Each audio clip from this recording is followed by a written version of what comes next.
even if we already joined in different occasions, like the SwitchMed Connect or other events. But regarding the ACT network, this is the first pilot activity in which we are all together sharing our experiences in one focal subject, one focal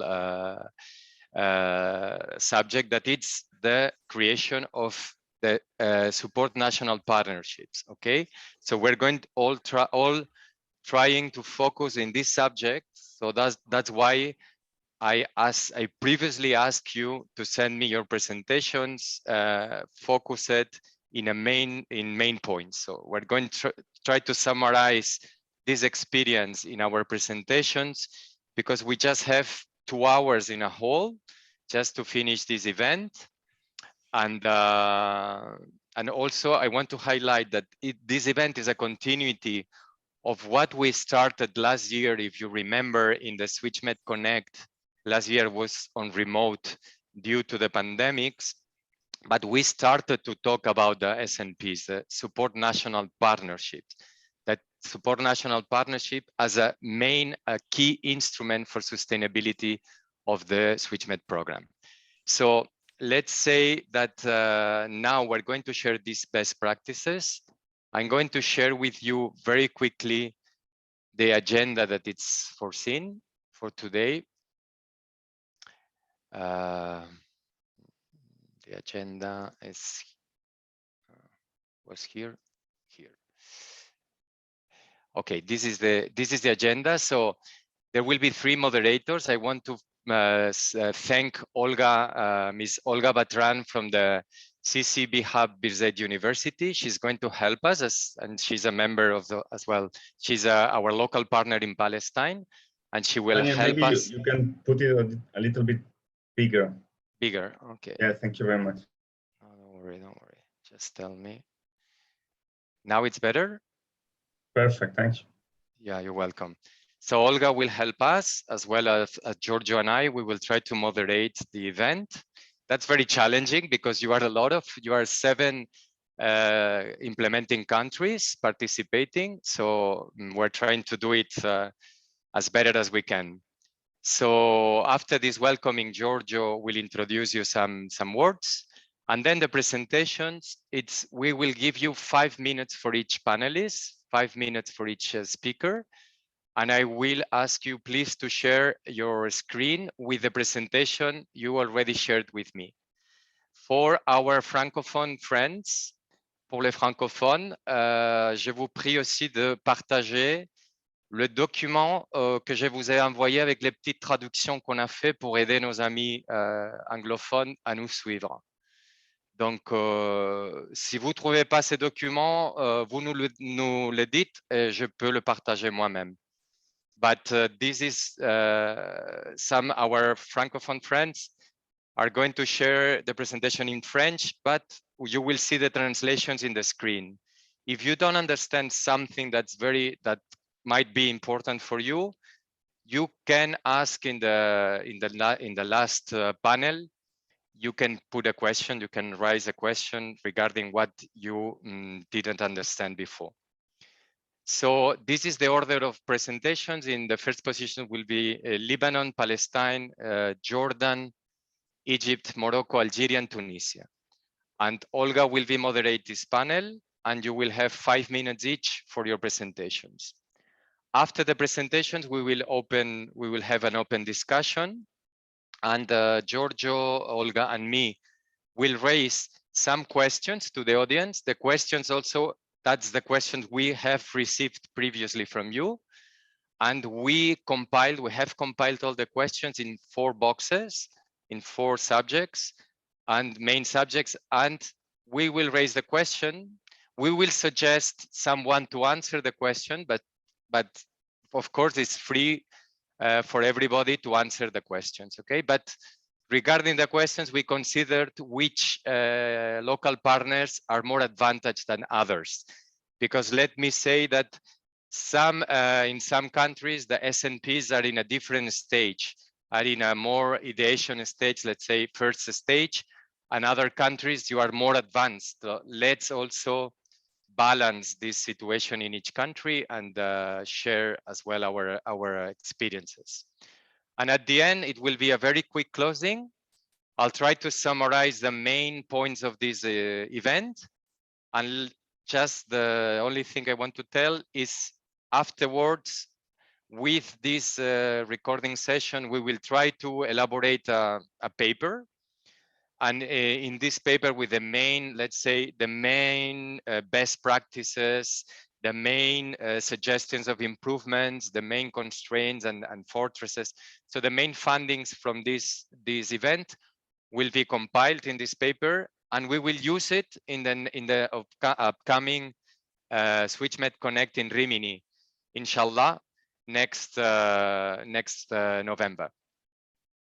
So thank you very much. And now I give the floor to Giorgio. Thank you. Thank you very much, Daniel. Welcome to everybody. Bienvenue tout le monde. Thank you very much for the effort. It was, we noticed some of you on a very short basis. So merci beaucoup d'être là, même si on vous a averti dans certains cas, vraiment avec pas trop de temps à disposition. Donc, je vais faire juste un tout petit rappel. Well, maybe I will start in English. So, as we said, we will try to speak mainly in English, but we will have some very brief summary in French also for the contents that we do. For the presentation, Daniel and Julia worked in translating the main point of the French presentation. So you can have the content directly. So for the presentation, since you are too much people, we will have to, well, just have the presentation in English or in French according to the countries. So a very brief reminder about the national partnerships. Now, as you know, the national partnerships are, it's the initiative of promoting national partnerships in the countries. It's a very small activity in terms of budget and effort that you can devote to this activity, but on our view, it's the most strategic one in the second phase of SwitchMed, no? Because it's something that can really bring added value and can also have an impact on the national ecosystems and on the sustainability of the approach and of the initiatives. The national partnership, as you already know, is about bringing together business organizations which are sharing the same goal. So supporting entrepreneurs and companies, but with a sustainability approach. So looking at this added value in terms of environmental and social impacts of the businesses. So having all the business organization in one country with this working under the same goal and having very different kind of organizations. So we can have public organization, private organization, non-profit organization, etc. Now, depending on the countries, the profiles of the partnership, of course, will be very different. But the important thing is to bring together all the organization with this same with this same goal. So once the business of organization are network, let's say, what is expected? No, why we are supporting this kind of effort? We believe that it's very important on a very basic level just to be aware of what other BSOs are doing. So keep each one informed in terms of also knowing which are the services that are provided to sustainable entrepreneurs and companies, and that all the BSOs can be aware of the service offer from the ecosystem perspective in a specific country. So this is a very first aspect that is very important, especially for the entrepreneurs, of course, and the companies that can somehow have a clear service offer, but also for the BSOs, because you can look for complementarities, share networks of entrepreneurs, and trying to having a more coherent service offer in supporting the creation of sustainable businesses. No, of course, if we are more ambitious, then you could also coordinate your activities. So once you know all the services that are offered by the rest of the organization, try to coordinate activities, and at the end also having undertake joint activities. No, so actions together with this same goal. On our view, also another very important aspect could be to have some kind of role in influencing supporting policies. No, supporting policies are a key aspect to for the new sustainable enterprises, not to be successful.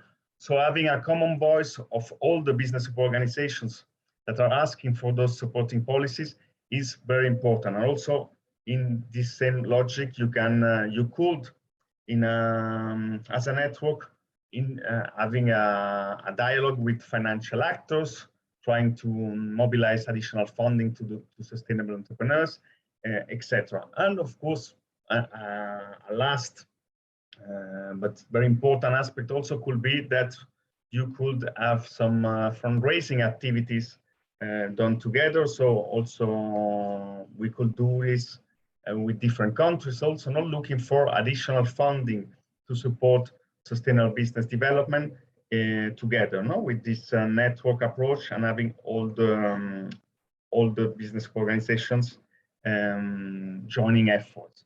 So this is a little bit the logic. We will see so far which are the experiences in the different countries and your lesson learned so far.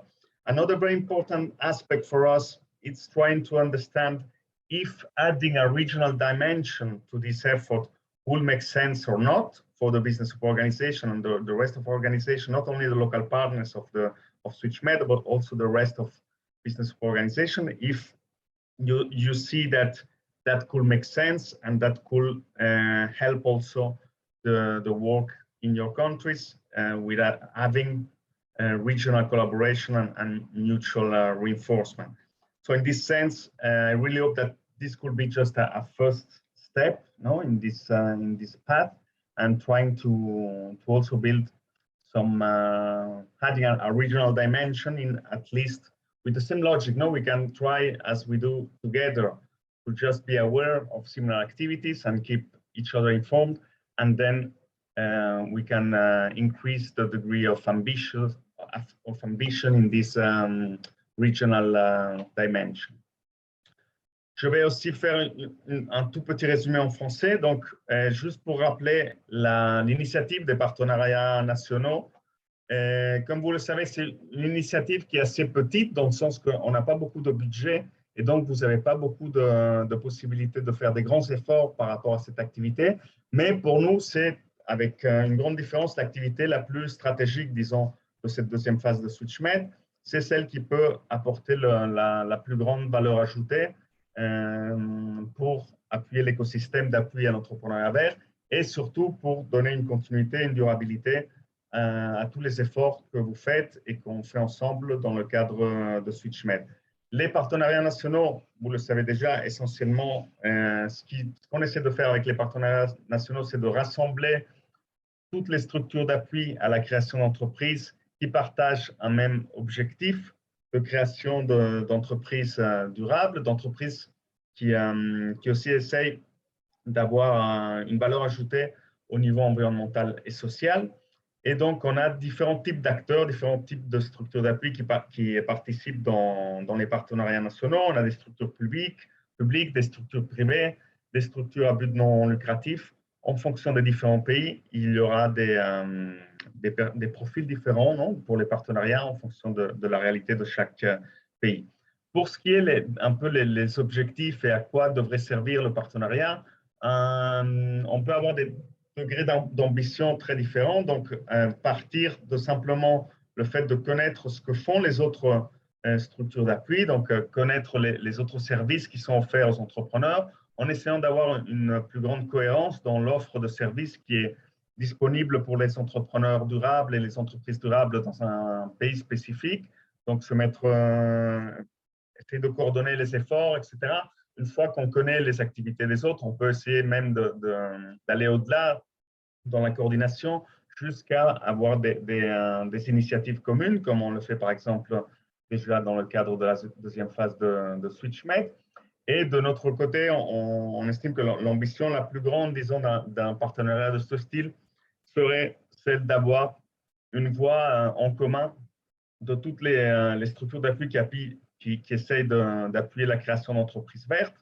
Donc, par exemple, pour avoir un dialogue avec les pouvoirs publics, pour essayer de promouvoir des politiques publiques qui appuient ce genre de stratégie, qui appuient la création d'entreprises durables, ou aussi, par exemple, avec les acteurs financiers, en essayant d'accroître le flux de crédit et d'inversion vers ce type d'entreprise avec une valeur ajoutée au niveau environnemental et social.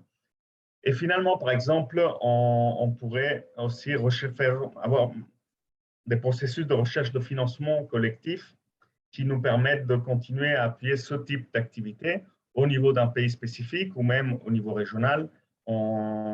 Évidemment, c'est différent si on a toutes les structures d'appui qui essayent de mobiliser des fonds ensemble au lieu d'avoir des structures d'appui qui recherchent des fonds de façon séparée. Non, on aurait une légitimité qui est beaucoup plus forte. Et finalement, une dimension qui pour nous est très, très importante et très intéressante, un peu, on voudrait comprendre aussi quelle est votre vision là-dessus, c'est de voir si ça aurait un sens d'essayer de promouvoir aussi une dimension régionale au niveau de la Méditerranée de ce type d'effort et faire en sorte que les partenariats nationaux puissent aussi collaborer entre eux et avoir une dimension régionale. Non, avec la même logique un peu de degré d'ambition, on pourrait commencer comme on le fait maintenant, par exemple, simplement en échangeant des informations et connaître les expériences des autres pays, et par la suite voir si on peut avoir une ambition croissante. Et donc, dans ce sens, j'espère vraiment qu'aujourd'hui, ça soit seulement le premier petit pas à ce niveau-là avec cette approche et qu'on puisse petit à petit aussi doter d'une dimension régionale ces efforts. Et dans la partie de questions-réponses aussi, on va revenir là-dessus. C'est une des questions qu'on voudrait traiter. So thank you very much. And now we will start with the presentation. Please keep with, you have 5 minutes. Everybody has the same structure. So try to respect the 5 minutes. Otherwise, it will be complex. Si vous pouvez respecter les 5 minutes dans vos présentations, vous avez tous la même structure. And I leave the floor to Olga to moderate the presentation. Thank you very much. Merci beaucoup. Thank you, Daniel. Thank you, Giorgio. And we are starting the most interesting, the most exciting part of this meeting, sharing of our experience. And the first presentation is from the beautiful Lebanon and beautiful Lebanese girls, Miss Karin Latif. The floor is yours. Okay, thank you, Olga. Yeah, I'll share my screen. And thank you, Daniel and Giorgio, of course. So can you see my screen? Yes, thank you. Yes. Okay, so we're from Fondation Diane, the implementing partner of the SwitchMed project in Lebanon, and we're gonna present the EcoSwitch Coalition, the Lebanese EcoSwitch Coalition. So the coalition in Lebanon, of course, it exists. It encompasses 25 partners, and the number is increasing month after month. The collaboration agreement is, of course, signed. We have a work plan. So far, we have developed an operational manual and specified membership fees for partners, okay, for members of the coalition. We are finalizing it for the moment. We hold monthly meetings and we prepare for them ahead of time. And we were able to raise an additional funding for the coalition from the Asfari Foundation, but you must state that it's not really fully dedicated to the coalition, but part of it. Okay, I shall move to the next slide. What is happening? Sorry. Okay. So the Lebanese coalition was created in 2020, and it includes business support organizations as well as NGOs. So of course, the general objective is to strengthen the ecosystem, the entrepreneurship ecosystem in Lebanon through targeted assistance. We have, as I've just said, 25 partners, very important business support organizations, universities, etc. So it's quite varied, and we have representatives from different Lebanese regions. In order to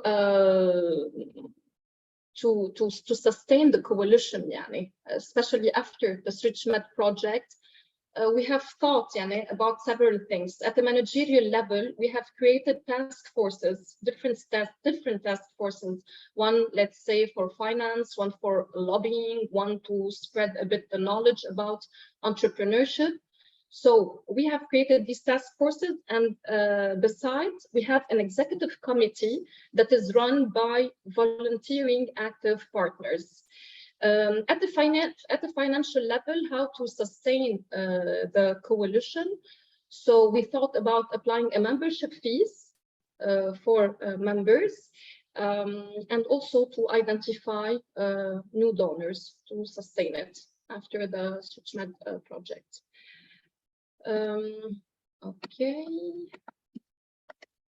Okay.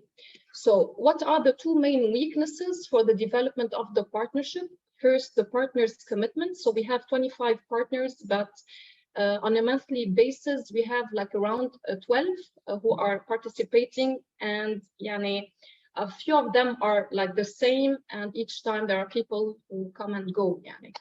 The second weakness is that not all partners will be able to pay membership fees given the situation in the country and the economic crisis. So we're still thinking about this. The threats, of course, funds availability after the end of the SwitchMed project, and the major impeding factor, which is the economic crisis. We have very high energy costs, we have problems with the internet connection, etc. Okay, as for strength, so we have 25 partners. Half of them attend the regular meetings and are really taking active roles. We exchange a lot, we network a lot, we co-prepare events, we partner in different projects. As for opportunities, so given this ecosystem, so we have the possibility to partner up to apply for funds in support of the Lebanese entrepreneurship ecosystem, and we can of course use of the know-how of the different partners and the creativity and dynamism of Lebanese entrepreneurs. So this is it for Lebanon, and for the questions, we'll leave them for later. So you said that you compiled all of them. Thank you. Thank you very much, Karin. Thank you. Exactly 5 minutes. So excellent presentation and time management. Thank you. So now the floor is again mine as a moderator and also as the next speaker, and I will share with you my screen.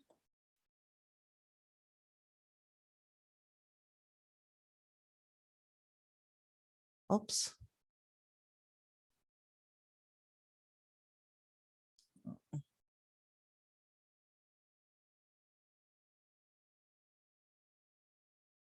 Something is going wrong. So before I will be able to share my file, Muhammad min Jordan, Muhammad, would you mind to make your presentation? Yes, of course. Just give me yes. So now instead of Palestine, we will have Jordanian presentation from Business Development Center, and Muhammad Shamali will tell us about Jordanian experience. Yep. So do you have my screen now? Yes, Mohammed. Yes, you have to start from the beginning. First slide. Yeah. Yes, Okay. great. So hello, everyone. So it's nice to meet all of you to share the experience and the knowledge about the SNP. So let me tell you about our SNP in Jordan and where are we now. So the partnership has been created and it's under development, and we called it National Green Network. So this National Green Network has 20 members till now, including private and public sector and non-governmental sector as well.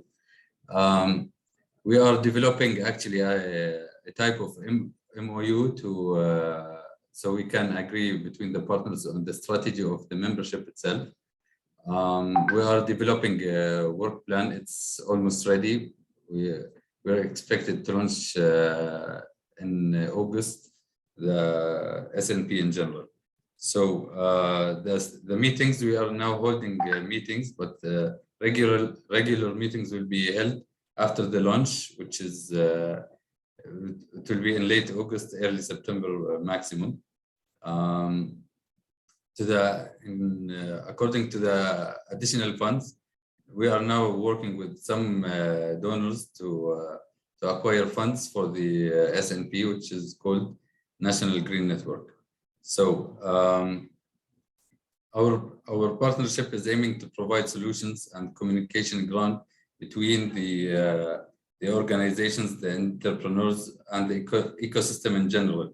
So we're building an ecosystem through this network, and we've actually developed it to be an interactive web-based platform, and it is under development now.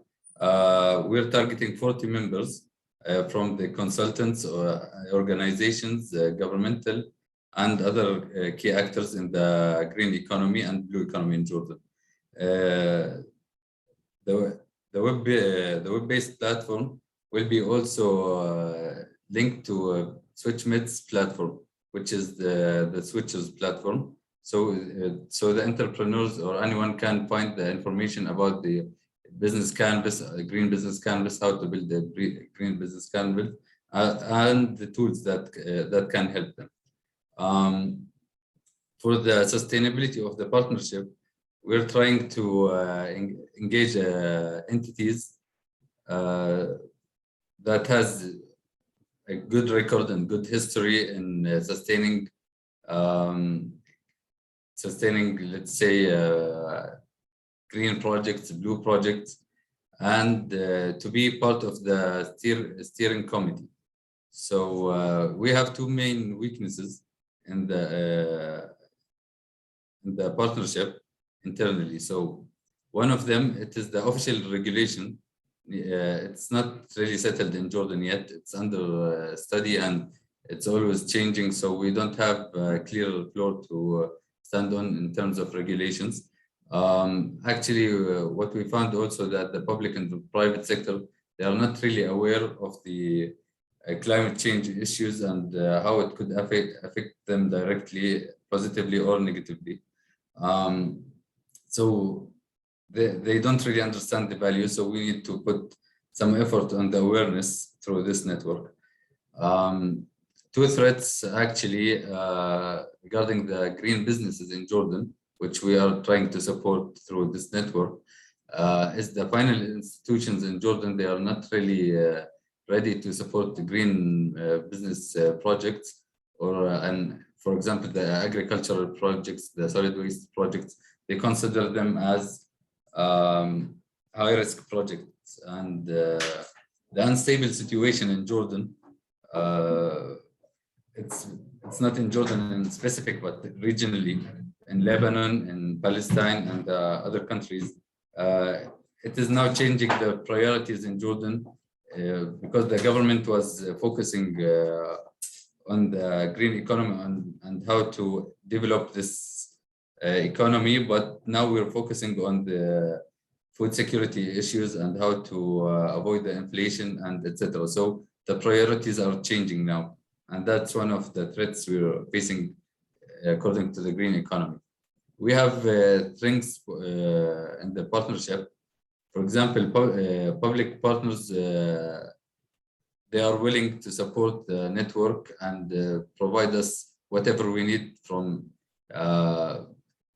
in terms of power, they can support in the government and other official entities, so we can get whatever we are asking for in terms of developing this network. And we have members that they are motivated and they are willing to. Mohammed, you are taking one additional minute, so. Yeah, sorry. Please, yeah. So yeah, the opportunities we have, actually we see this network to be a seed for an alliance for the ecosystem in Jordan. So we can lead after that a mega projects which will help the entrepreneurs and all the stakeholders of the green economy in Jordan. So that's it from my side. I'm sorry for taking 1 minute late, I think. Yeah. Mohammed, two big thanks for saving me and for your interesting presentation. So my second attempt to share my presentation.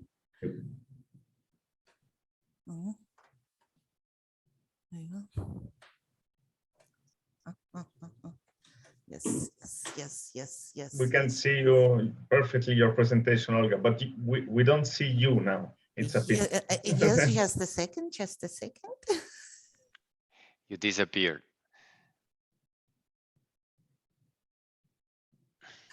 Up. Yes. Yes. So now I think you have both me and my presentation. So I have also 5 minutes, no more. And no, still it doesn't, yeah. So in Palestine, we have created Green Palestinian Network Strategic National Partnership in 2020, in October 2020, in a very difficult time, COVID. And I remember even we didn't have physical meetings, we have Zoom meetings. So it was indeed difficult to initiate, create the partnership at that very difficult time of pandemic. Currently, we have 8 members and one more organization. Currently, we are discussing the organizational questions for joining the membership. All 8 organizations have signed a memorandum of understanding for cooperation. Our work plan is still under development. We hold meetings, but unfortunately not regular. We don't have specific schedule. And for the fundraising, also under development. We have not raised any funds together, unfortunately, yet. Our partnership was created to create enabling environment for green businesses in Palestine. In Palestine, our environment, political, economical, everything is very challenging. So we plan to contribute to creating enabling environment, first of all, then capacity building of green entrepreneurs, knowledge sharing and working together. And our partnership is still in the childhood stage. We still try to understand each one's strengths, capacities, what and how can we together implement, maybe fundraise green projects. Do you think the partnership will last after SwitchMed? Yes, I'm 100% sure, because our strategic partnership gathers, I would say, the best Palestinian organizations providing business development support, not only to green entrepreneurs, to any entrepreneurs in Palestine. We have more than 40 organizations recorded as business incubator, business support organizations, but actually only few of them are in operations and provide services. So our partnership gathers, first of all, university-based incubators. And these university-based incubators, they are sustainable. They can operate independently if they have donor funds or no.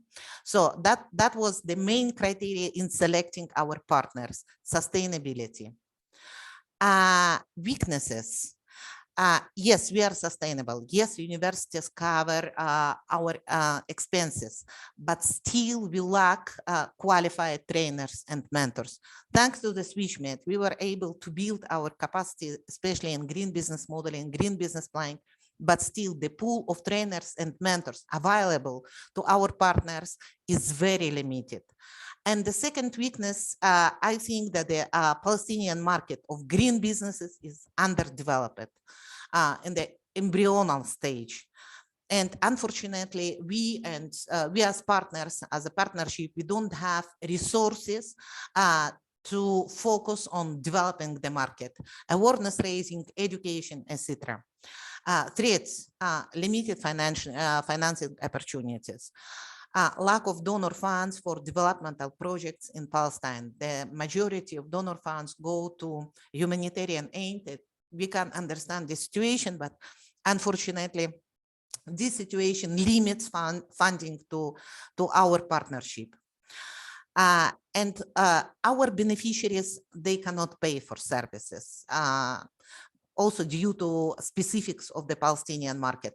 The second threat is that the local legal and financial frameworks are not ready for supporting green enterprises.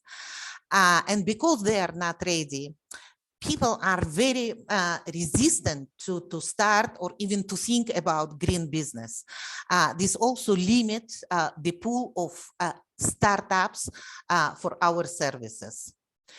Our strengths, as I said, our partnership gathers the best business development service providers in the country in terms of quality of service and reputation. And all our partners are sustainable, self-sustainable. And two main opportunities as a consortium, I think with our reputation, with our quality of services, we are capable to influence donor agencies to include green topics into their developmental strategies. And currently, I would say that the existing 8 organizations, they are the only 8 organizations capable to provide green services to green businesses. I don't know any other organizations in Palestine which have in-house trainers, mentors with this knowledge, training skills for green startups and enterprises. Thank you very much. So I end my role as a moderator, as a speaker, and return to my role of a moderator. And I'm very glad to introduce you, Ms. Gada Morini from Egypt. Gada, the floor is yours. Thank you, Olga, and it's Gada Morini.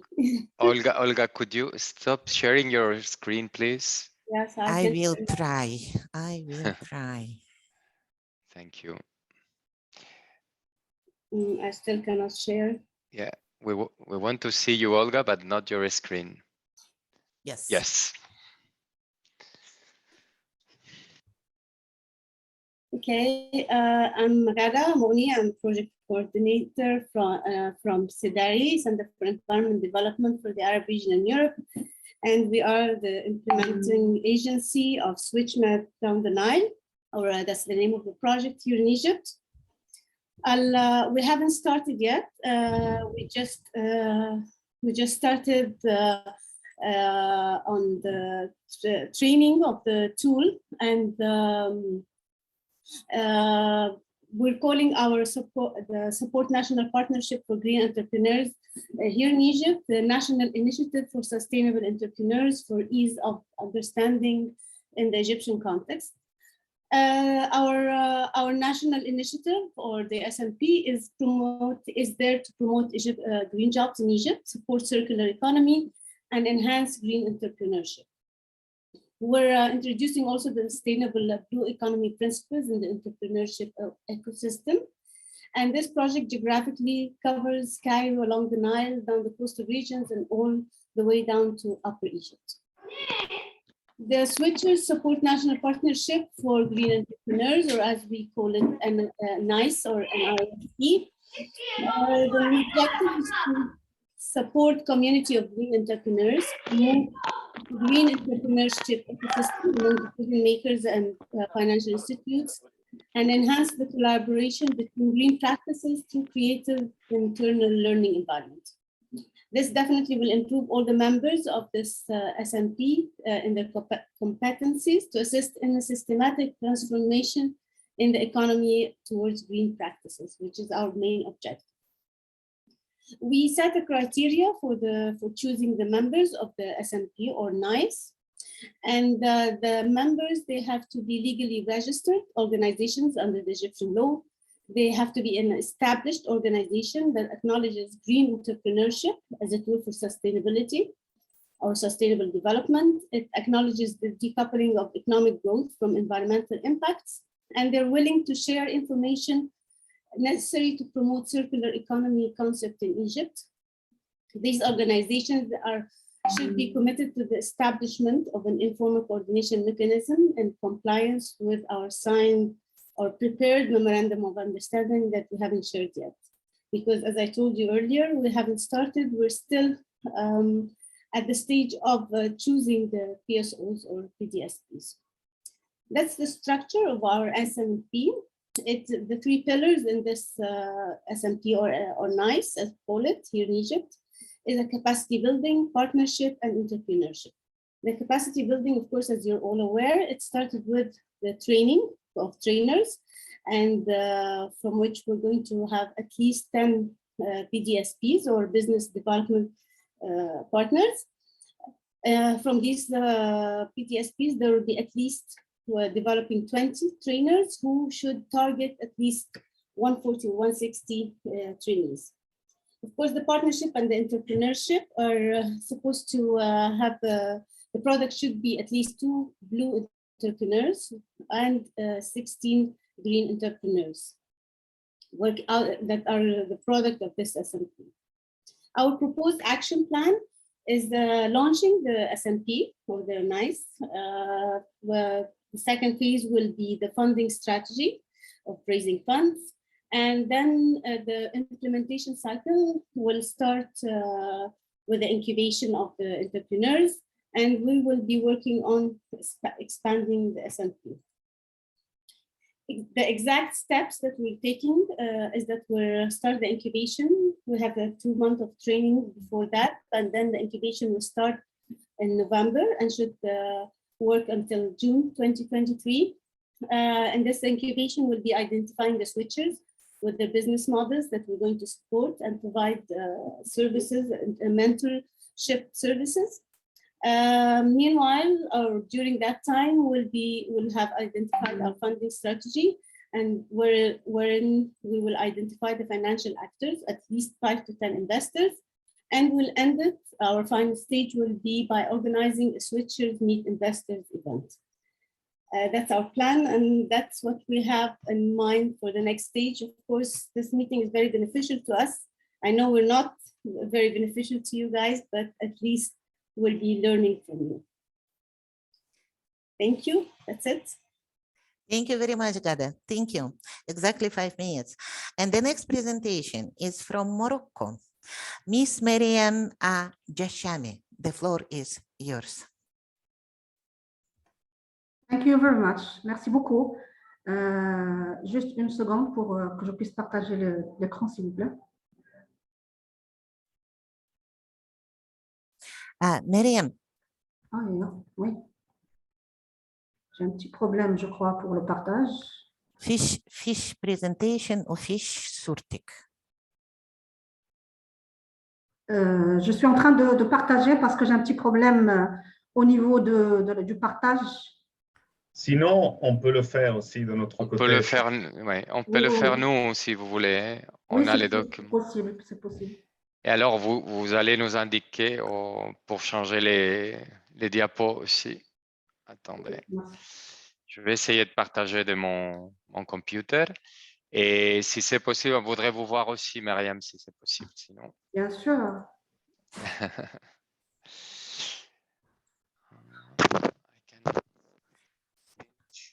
J'ai un petit problème, je ne sais pas ce qui se passe chez moi. Je m'excuse.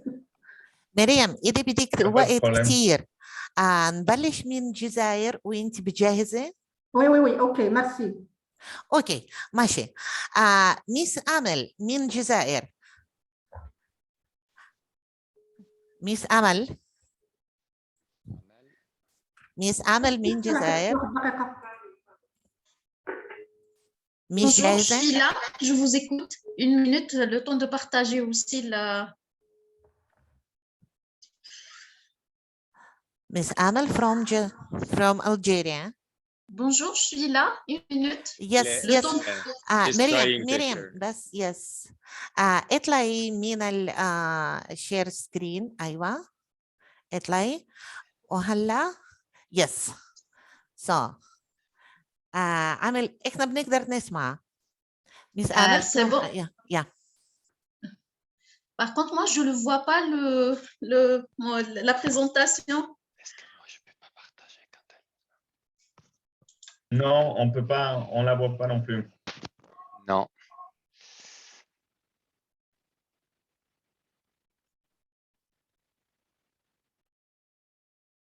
Mais il n'y a pas de problème, nous, on peut partager les présentations. Qu'est-ce que lo haga yo, Daniel? Est-ce que, Jojo, vous avez pu afficher la présentation? ¿Lo hago yo, Daniel?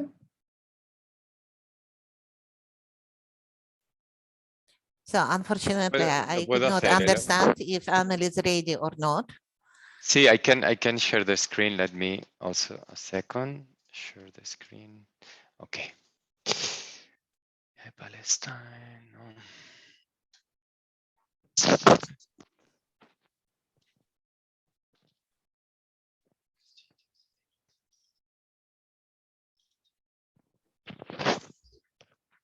Now it's okay.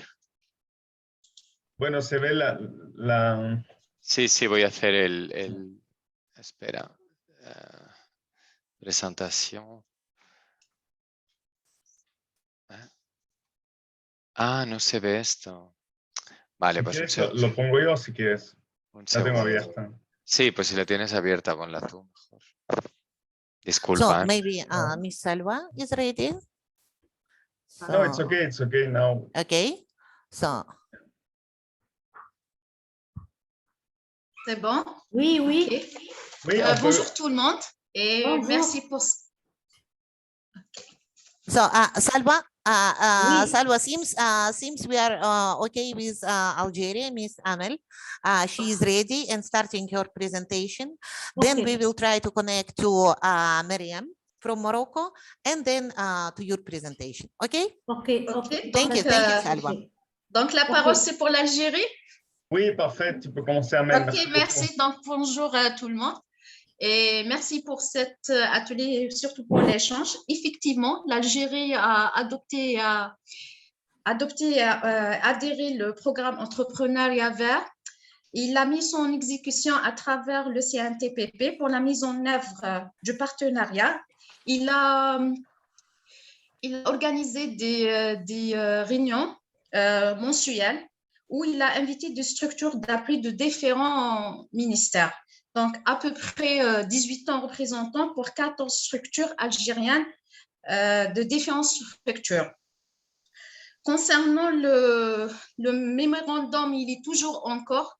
Le résultat pour planifier le plan d'action, d'abord, il faut signer le mémorandum, sachant que les structures d'appui, ils sont adhérents, mais au niveau du ministériel, donc institutionnel, c'est un peu différent, ça prend beaucoup de temps. C'est pour ça ça prend du temps pour faire la signature du mémorandum. Donc, le prochain slide.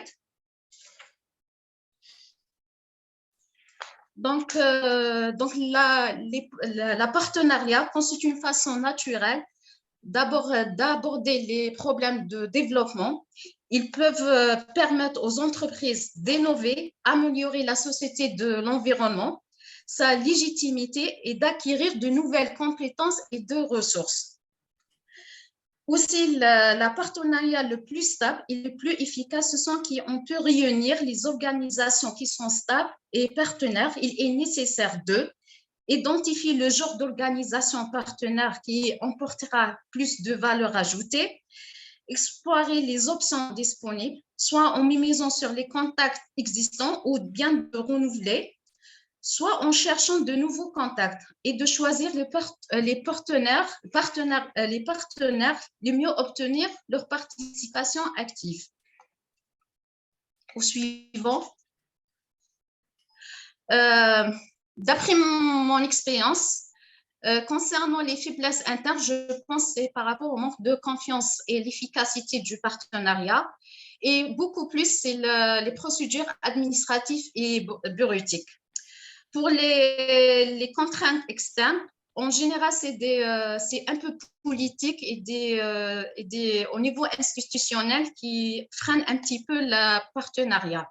Aussi, on n'est pas un accès direct pour aux ressources humaines ou bien financières. Au suivant. Pour la réussite de partenariat en interne, d'abord, c'est la transparence et la confiance et être équitable dans les décisions, etc. Et pour la réussite dans l'échelle nationale ou bien en externe, c'est d'avoir l'expertise, donc le transfert savoir de la technologie, etc. Et d'avoir des fonds et des ressources humaines. Et merci, je pense que j'ai terminé. Merci beaucoup, Amel. Merci. Shall we continue with Morocco, Olga? I can share Miriam. Oui, I'm ready Are now. you ready? Yes. Yes, je so vais donc we are starting with the presentation from Morocco. Je partage votre présentation, Non, Myriam. c'est bon, c'est bon, c'est bon. Ah, d'accord, parfait, merci. C'est bon. Alors, rebonjour tout le monde. Je suis vraiment désolée de ce panique. Donc, il y avait un petit problème au niveau de mon PC. Alors, je suis Myriam Hachami du Centre Très Petite Entreprise Solidaire pour le partenariat national de soutien des switchers. Alors, ce partenariat au Maroc a été créé en 2020 et pour mettre en place les lignes directives de cette collaboration, ce réseau est constitué de 23 membres, a mis en place un mémorandum d'accord qui a été signé par l'ensemble des partenaires. No está pasando las. Vous m'entendez là? Oui, non, Daniel juste disait que vous n'êtes pas en train d'avancer sur le… Oui, s'il vous plaît, Mariam. Si vous pouvez avancer, oui. Depuis le démarrage du programme et au lancement de chaque activité, pour la clôture de l'activité passée, une réunion de restitution et de coordination est organisée entre les membres du réseau pour le suivi des activités en cours et pour le lancement de la phase suivante. Alors, le PNS Maroc est constitué de différents acteurs, de différents secteurs, et vu la présence de ces derniers dans différentes régions au Maroc, alors ce partenariat a permis la constitution d'un écosystème national au Maroc qui contribue bien évidemment au développement durable de l'entreprise verte à travers le royaume. La majorité de ces partenaires sont principalement actifs dans le domaine d'appui et d'accompagnement des porteurs de projets. Ils sont essentiellement des partenaires fidèles et très engagés avec le CTPS. Donc, cette collaboration ne pourra être que plus efficace et plus durable. Toutefois, le financement des switchers finaux reste une problématique majeure au Maroc, car dans notre pays, le Maroc regorge de programmes qui visent la promotion de l'entrepreneuriat et l'engagement et l'esprit entrepreneurial, y compris l'entrepreneuriat vert. Et plusieurs programmes et initiatives au Maroc offrent un appui financier aux porteurs de projets. Mais on pourra dire que la force du PNS Maroc émane de la diversité de ses membres, car le réseau est constitué de différents membres, comme je me dis tout à l'heure, les banques, les ONG, les institutions publiques et tout. Et la présentation de ces membres dans différentes régions au Maroc, c'est-à-dire à travers le royaume. Aussi, il existe, excusez-moi, des institutions d'enseignement supérieur se sont investies au Maroc dans la dynamique culturelle. de l'entrepreneuriat vert via l'accompagnement des projets innovants. Et des startups vertes ainsi que d'autres programmes au Maroc ouvrent dans la promotion de l'entrepreneuriat en plus des institutions étatiques qui offrent des programmes de formation très adaptés. Tout cela présente une opportunité pour le développement du PNS Maroc, en plus de la présence des programmes étatiques et des initiatives privées qui offrent un appui financier aux porteurs de projets dans les différentes phases de développement des projets. Merci beaucoup, c'est tout ce que j'ai. Thank you very much, Miriam. I understood, merci beaucoup. So I understood that you finished your presentation. I guess it was very interesting, and maybe it would be useful for all of us to exchange presentations later on after the meeting, because I think we have amazing experience. And the last speaker is Ms. Salwa from Tunisia. Salwa, the floor is yours. Thank you very much. Merci. Donc, je me présente, Saloha Bouzgaro. Je suis la coordinatrice locale du programme SwitchMed depuis 2014 et également, je pilote le projet dans SwitchMed dans sa phase 2 au niveau de la Tunisie. Donc, notre partenariat de Switchers a été créé depuis l'année 2020. Donc, il y a eu l'identification des membres du PNS, donc qui est constitué des acteurs environnementaux, des ministères appartenant au ministère de l'Environnement, des acteurs de financement, des acteurs publics sectoriels, des bailleurs de fonds internationaux, des acteurs de formation et d'innovation, des groupements interpersonnels et des acteurs d'incubation, accélération, accompagnement et des sociétés civiles. Donc, à peu près, il y a eu l'adhésion de 50 acteurs publics, privés. Pardon, Salwa. Désolé de t'interrompre. Ouais. Est-ce que tu veux que je partage ta présentation ou tu la partages? Oui, si vous permettez. D'accord, merci.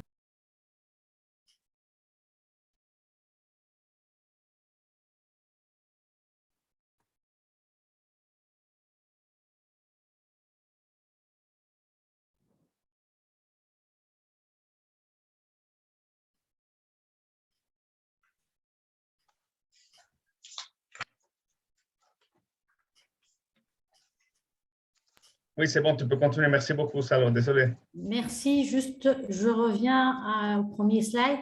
Donc, comme j'ai déjà signalé, il y a eu donc, la création de ce partenariat national des switchers. Environ 50 acteurs des secteurs publics et privés et de la société civile ont adhéré à ce PNS. Donc, et bien sûr, il y a eu l'adoption et la signature par ces membres qui ont adhéré au PNS. Donc, ils ont adhéré à notre charte d'adhésion. Donc, il y a eu vraiment des réunions semestrielles en 2020 et 2021. Et donc, pour l'année 2022, pratiquement, tous les mois, on fait des réunions pour identifier éventuellement un plan d'action pour le travail du PNS d'ici 2023 et même après le programme SwitchMed en vue de dupliquer donc la méthodologie SwitchMed et l'approche SwitchMed après le projet. Donc un plan d'action a été défini selon 7 axes stratégiques que je vais les développer tout à l'heure. Le slide après, s'il vous plaît.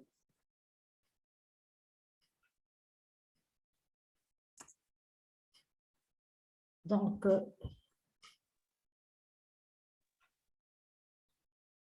les 7 axes de travail qui ont été définis, donc 7 axes stratégiques. Donc le premier axe stratégique, c'est la contribution à l'instauration d'un cadre régulateur favorable donc pour l'écosystème entrepreneurial au niveau de la Tunisie. Donc ça a été une défaillance au niveau de notre système, qu'il n'y a pas vraiment un cadre réglementaire très favorable. Il y a des initiatives, mais il n'y a pas un cadre régulateur favorable pour l'entrepreneuriat vert. Le deuxième axe stratégique, c'est le soutien à la concrétisation et au développement des projets verts ambitieux et innovants.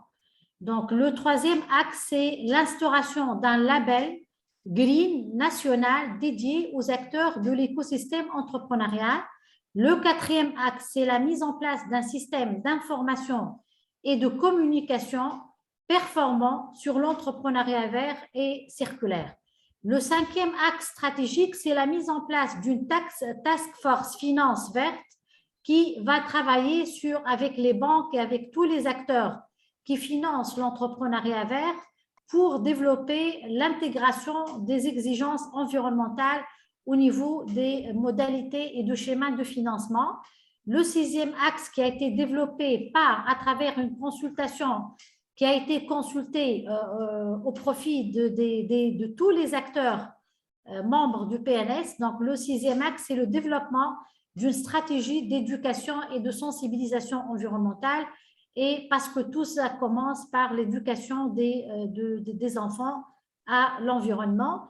Et le septième axe, c'est l'établissement d'un système de gouvernance du PNS. Donc, on va travailler. À chaque axe stratégique, il y aura la désignation d'une task force, d'un groupe d'acteurs qui font partie du PNS, qui vont travailler sur élaborer une analyse SWOT, les forces, faiblesses en interne, mais également les opportunités et les risques, et développer un plan d'action favorable pour développer tous ces axes stratégiques au niveau national. Et je pense que si ce travail-là va être développé d'une manière objective et avec vraiment des actions concrètes et une budgétisation et l'affectation des responsabilités au niveau des institutions réglementaires, les acteurs, je pense que les acteurs de l'écosystème qui ont adhéré sont convaincus aussi de la nécessité d'un travail de groupe pour le renforcement de l'économie verte et circulaire en Tunisie, et tout ça à travers ce partenariat. Le prochain, s'il vous plaît. Donc, par rapport à l'analyse SWOT, donc si je peux citer à titre indicatif et pas exhaustif, 2 points faibles en interne par rapport au développement de ce partenariat SHIP. Donc, je pourrais dire qu'il y a vraiment une divergence des dynamiques des acteurs publics et privés et de la société civile. C'est ce qu'on a remarqué et constaté, et vraiment, il y a un travail à faire pour créer une synergie entre tous les acteurs. Le deuxième point faible, peut-être que c'est le manque de financement pour éventuellement le déploiement des axes stratégiques prioritaires identifiés, et donc on doit vraiment travailler sur le financement, c'est-à-dire la mobilisation des fonds pour pouvoir déployer ces axes stratégiques à l'échelle nationale. Donc, par rapport peut-être aux menaces en externe pour le développement de ce partenariat, donc on pourrait dire le retard qui peuvent être pris pour les prises de décision au niveau hiérarchique. Et le deuxième point, c'est que des contextes réglementaires et financiers non encore optimisés pour le développement des projets verts innovants et ambitieux. Oui? 6 minutes. So if it's possible to wrap up your presentation in a nice manner, I think was the most important sentence. السلوى الوقت خلص. إذا بتقدري تحكي لنا أهم أشياء من البرزنتيشن إذا دالوا إشي بيكون كتير منيح. يعني نحكي لكم على الريزومي. وقت خلص 5 دقائق. إحنا اتفقنا 5 دقائق لكل واحد. شكرا يعني أنا خلصت يعني خلصتي وقت بس ما خلصتي برزنتيشن. إذا بتحبي تحكي لنا إشي مهم جدا جدا إحنا جاهزين. 1 minute. Donc, donc حكينا عليهم avec les acteurs. Donc, هنا compétences pour l'analyse SWOT, donc en interne, les forces, c'est les compétences, l'expérience et la complémentarité avérée des acteurs de l'écosystème adhérents au PNS en matière de soutien à l'entrepreneuriat vert. et le rôle fédérateur du Centre international des technologies dans l'environnement en tant que catalyseur relais pour l'ensemble des acteurs et sa communication régulière sur les avancées du partenariat. Juste les deux derniers points, les opportunités en externe, c'est qu'il y a eu à travers ce PNS l'identification de l'économie verte et circulaire comme secteur prioritaire de la Tunisie et que l'écosystème tunisien dynamique avec l'existence de programmes performants pour le soutien de l'entrepreneuriat vert impliquant plusieurs acteurs. Voilà, merci et désolé pour ce dépassement. Thank you very much. Thank you, Selva. And now the floor goes to Daniel again. Okay, thank you, Olga. Thank you, everybody. I mean, we did it. On l'a fait, on a fini juste en temps, on time, and now we're going to start the next floor for questions and answers. So we compiled some questions that you have previously sent it to us, and we sorted all the questions in 4 different subjects.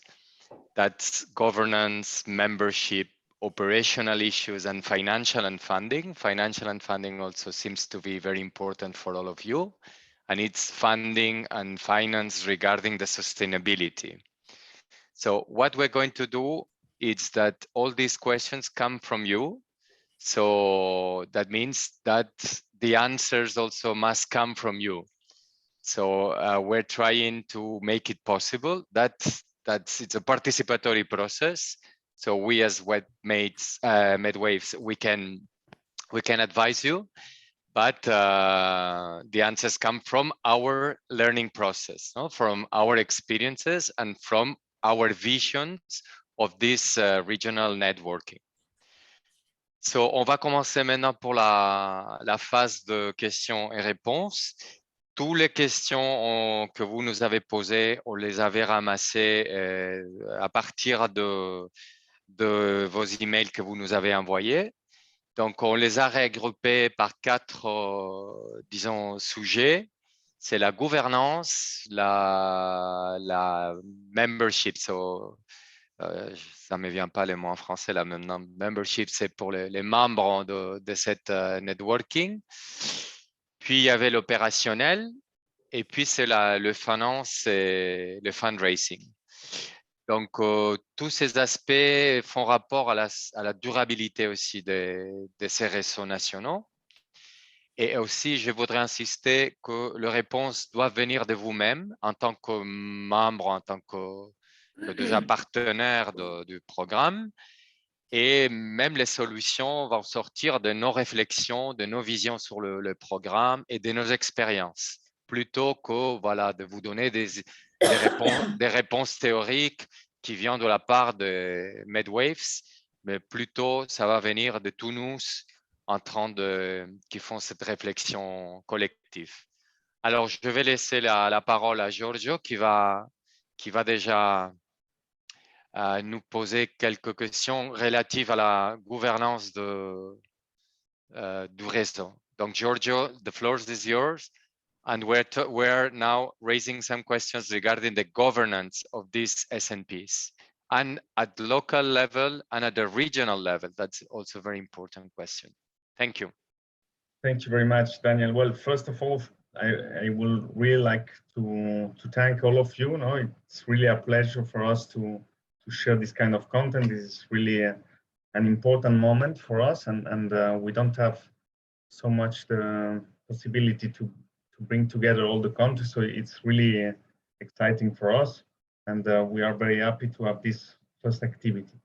Alors, je voulais tout d'abord vous remercier à tous et à tous pour votre participation. C'est vraiment extrêmement intéressant. Je trouve qu'il y a eu des contenus vraiment très, très intéressants et c'est pour nous vraiment un plaisir très, très grand de pouvoir faire cette activité, cette première activité, pouvoir partager un peu les expériences au niveau régional. Non? On n'a pas beaucoup l'occasion de le faire et je crois que c'est fondamental. So the first block of questions that, as Daniel was saying, you send us your questions and Daniel worked organizing the questions by teams, by topics. So the first one is related with governance. As Daniel was saying, we can have a lot of questions linked with the regional dimension and also with national aspects of the governance.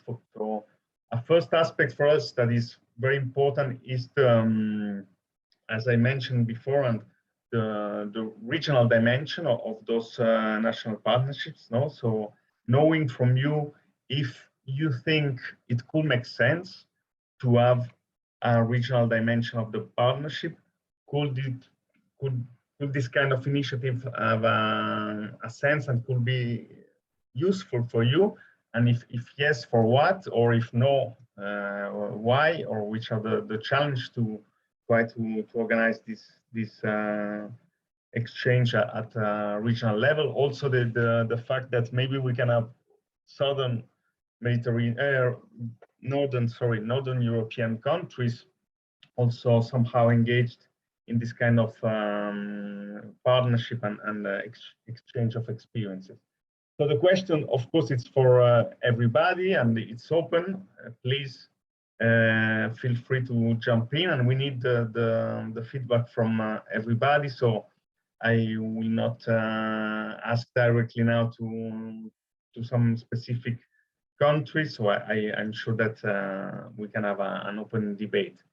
Donc, le premier bloc de contenu, comme disait Daniel, non, il a travaillé en organisant les questions que vous avez partagées en différents blocs thématiques. Le premier est relatif à la gouvernance. Il y a une dimension, comme il le disait, plus régionale et une autre dimension au niveau de chaque pays par rapport aux thématiques de la gouvernance. Un premier aspect qui pour nous est très, très important, c'est de voir dans quelle mesure ça peut avoir un sens d'essayer d'avoir une dimension régionale des partenariats nationaux, donc étendre la collaboration, le partage d'expériences au niveau régional. On a vraiment besoin de votre part d'un retour à ce niveau-là, de voir si ça vaut le coup, si ça a un sens, si ça peut être utile pour vos organisations et pour les écosystèmes dans chaque pays. Parce que si c'est le cas, on peut faire un effort un effort supplémentaire, non, pour organiser ce type d'activité et même chercher des fonds additionnels à ce niveau-là. Donc, si vous pouvez nous dire un peu vos idées à ce sujet, par exemple aussi, on pourrait essayer d'intégrer des organisations aussi de la rive nord de la Méditerranée dans ce type d'échange et de collaboration. Et bon, la question est ouverte à tous les pays, à toutes les personnes, non? S'il vous plaît, donnez-nous votre feedback et qu'on puisse un peu avoir le retour de tous les pays. Merci beaucoup. Qui veut commencer? If nobody starts, I will begin to ask somebody specifically. Mariam, merci beaucoup. Oui, merci Giorgio. Alors, juste une chose, parce que nous, pour le programme Maroc, on a reçu, à part le PNS, c'est-à-dire, je crois que la constitution d'un PNS régional, c'est très, très efficace. Pourquoi? Parce que si je parle de l'expérience Maroc, on a reçu des demandes de la part des personnes non marocaines qui demandent l'introduction au programme Maroc, alors que nous, le programme s'est fait spécialement pour les Marocains. Si on peut créer un partenariat régional, c'est-à-dire avec les autres pays, et allouer un budget pour les non-marocains, je parle du Maroc, pour les non-marocains, je crois que c'est bénéfique aussi et serait très, très intéressant si on peut travailler ensemble pour les personnes qui ne font pas partie des pays d'origine. Et vous avez eu des contacts, vous voulez dire par des structures d'appui ou des entrepreneurs, des entreprises? Des porteurs de projets, des porteurs de projets non marocains. Malheureusement, nous, on ne peut pas accepter les non marocains. Donc, si on peut faire quelque chose ensemble pour ces gens-là, pour les gens qui sont au Maroc qui ne sont pas marocains, les gens qui sont ailleurs et les Marocains qui sont ailleurs, pour donner plus de chance à tout le monde. Et pour créer la synergie entre les différentes PNS de la région, de la Méditerranée. Merci beaucoup, Mariam. Just a very quick translation for the rest of us. Well, Mariam was saying from Morocco, right?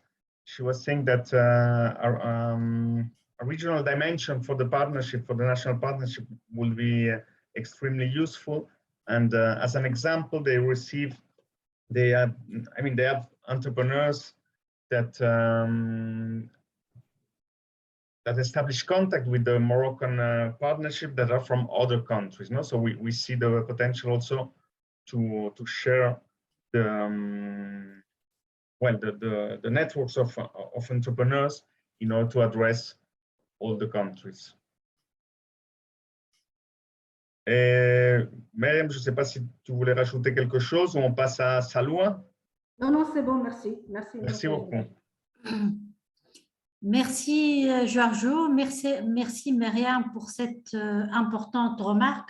Donc c'est ce que vraiment je vais recommander, c'est que nous par exemple on a au niveau de la Tunisie, donc on a vraiment on a commencé à travers le programme SwitchMed à développer l'éco-entrepreneuriat et une méthodologie qui œuvre vers le développement des entreprises durables et circulaires. Mais vraiment, et on est en train de créer cette synergie en interne entre tous les acteurs. Mais comme le projet SwitchMed, c'est un projet régional, donc nous souhaitons, nous recommandons de créer donc un PNS régional, là où vraiment il y a un matching entre les switchers tunisiens et les switchers des autres donc, régions.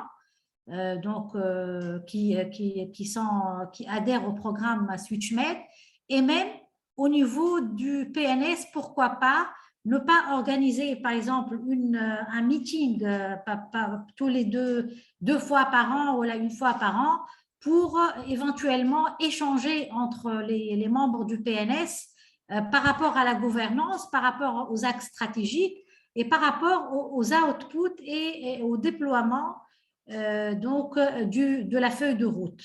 Ça pourrait être vraiment très intéressant à l'échelle méditerranéenne, et je pense que si on travaille d'une manière collective, donc le résultat sera beaucoup plus meilleur. Merci. Merci beaucoup, Saloua. Merci infiniment. So again, a very brief translation. Saloua from Tunisia was saying, from CITED was saying that it would be extremely beneficial to have a regional partnership also, gathering all the national partnerships. For example, in order to promote matchmaking between the switchers at regional level, from the switchers from different countries, and at operational level, for example, we could start with some 1 or 2 annual meetings in which the different national partnerships could share experiences related with governance, with the outputs that are being achieved, and especially regarding the strategies of the different partnerships. Thank you, Giorgio. In addition to Giorgio translation, we are translating by writing the French interventions, and we're sharing in the chat, so you can follow as well the translation. Thank you. So somebody else can... Myriam, I think. No, Myriam, it's okay. Maybe if you, also it will be interesting to hear about somebody that is not so positive about the possibility to have a regional partnership. If you have doubts or you think it's something that is not worthy, it will be very important to also share your opinion. So also, if you allow me, these questions were raised by our Palestinian, Jordanian, and Lebanese partners, because they are already in contact with other international partners, and they would like to know how international could be our networking, and especially because mostly in Palestine, but also in Jordan, they are working with universities at the university level, and it would be very interesting to join European universities to our partners, not just. So we are trying to integrate diversity of stakeholders, and one interesting stakeholder could be universities that bring innovation, knowledge, and also availability to entrepreneurs, to switchers who are at the business centers of the universities. Yeah, in this sense, also Mohammed was mentioning, from Jordan, that Lebanon and Jordan share some organizations in the national partnership. So there are some organizations that I believe are present in both countries. No, is that right, Mohammed? Yes, actually, we have kind of partnership with CWIS, with Injaz Jordan, with IDAMA.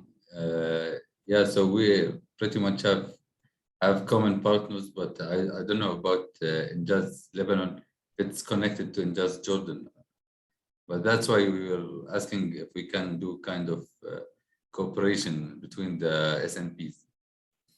And I also think it would be interesting to try the SwitchMed platform to establish a kind of database for SNP partners, achievements, maybe knowledge sharing, and also for future interventions, future projects. We can work together.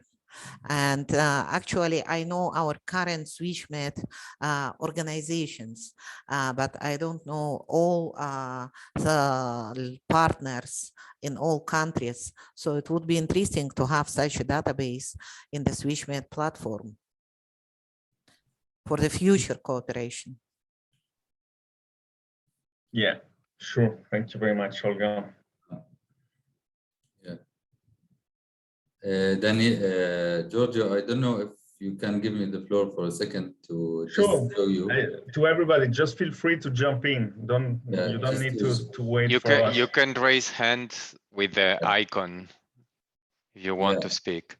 Yeah, actually, I just want to share the screen to show a prototype of the network that we're developing. So we can have an idea if we can interconnect between the other SNPs. So, if you allow me.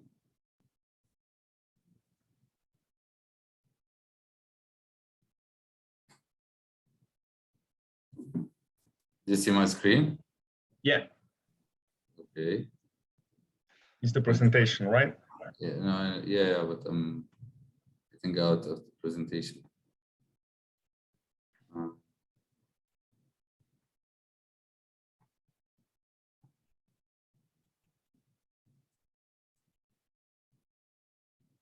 One second.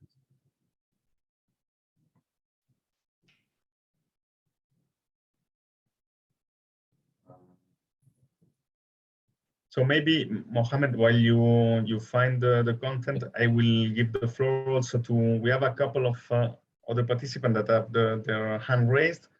Mounir, s'il vous plaît, si vous voulez intervenir. Oui, bonjour Giorgio, bonjour tout le monde. Bonjour à tous. Voilà, ça va? Très bien. Très bien. Je voulais intervenir juste pour mettre l'accent sur la promotion, c'est-à-dire comment on peut promouvoir la méthodologie SwitchMed à travers la plateforme. C'est-à-dire qu'il faut chercher, à mon avis, à travers les porteurs de projets, comme a dit Salouha tout à l'heure, et Madame, j'ai oublié le nom, c'est-à-dire qu'il faut chercher les avantages qu'on doit accorder aux entrepreneurs, aux éco-entrepreneurs, pour qu'ils puissent vraiment adhérer à cette méthodologie. Parce que, prenons l'exemple en Tunisie, il y a beaucoup d'éco-entrepreneurs, en fait, mais qui ne sont pas affectés au programme. Vous voyez? Donc, comment? C'est une question de réflexion à tout le monde. C'est-à-dire qu'il faut chercher, à mon avis, les avantages ou les incitations, comment on va les inciter, je ne sais pas, à travers un accompagnement peut-être, dédié à eux. Si on peut, par exemple, avoir un groupe de 10 ou 15 personnes qui ne sont pas affectées au projet, pourquoi ne pas penser à leur affecter un coach, par exemple, pour les aider à concrétiser leur idée de projet à travers la méthodologie SwitchMed. D'accord? Et encore une autre chose, c'est au niveau du financement. C'est-à-dire, il fallait chercher, à mon avis, à consolider n'ont pas, bien sûr, le système financier, on ne peut pas les consolider tous, mais il fallait chercher vraiment à avoir les incitations financières et avoir des fonds pour vraiment les encourager à adhérer à l'éco-entrepreneuriat. Parce que, comme j'ai dit, comme vous le savez, il y a beaucoup d'opportunités, il y a beaucoup de projets. Je parle certainement en Tunisie. Hein. Je sais bien qu'il y a dans les autres pays beaucoup d'opportunités, beaucoup de projets qui veulent vraiment travailler sur l'éco-entrepreneuriat. Mais il fallait, comme j'ai dit, chercher vraiment des manières pour les inciter, hein, que ce soit à travers les accompagnements ou le financement, etc. Donc, c'est à vous de voir. Voilà. Merci beaucoup. So you have the translation in the chat, so we can move on. So Fatima.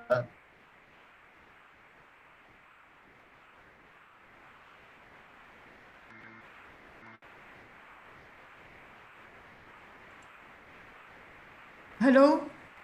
Oui, on vous entend. Merci. Thank you. Donc, hello, dear participant. My intervention concerns the same points raised by Munir. We propose to rethink all the strategies which we call complementary in favor of the global strategy of this initiative. This complementary strategy helps to act downstream to stimulate as many Mediterranean future entrepreneurs to seize these opportunities and based in the long term on multiple axes. But before that, it's fundamental, however, to involve all stakeholders in the entrepreneurial ecosystem at the national level in the overall SwitchMed partnership strategy. So the same question as Munir had asked, is there a method that could attract partner in the global SwitchMed strategy? Thank you. Merci beaucoup. Mohammed, are you ready now?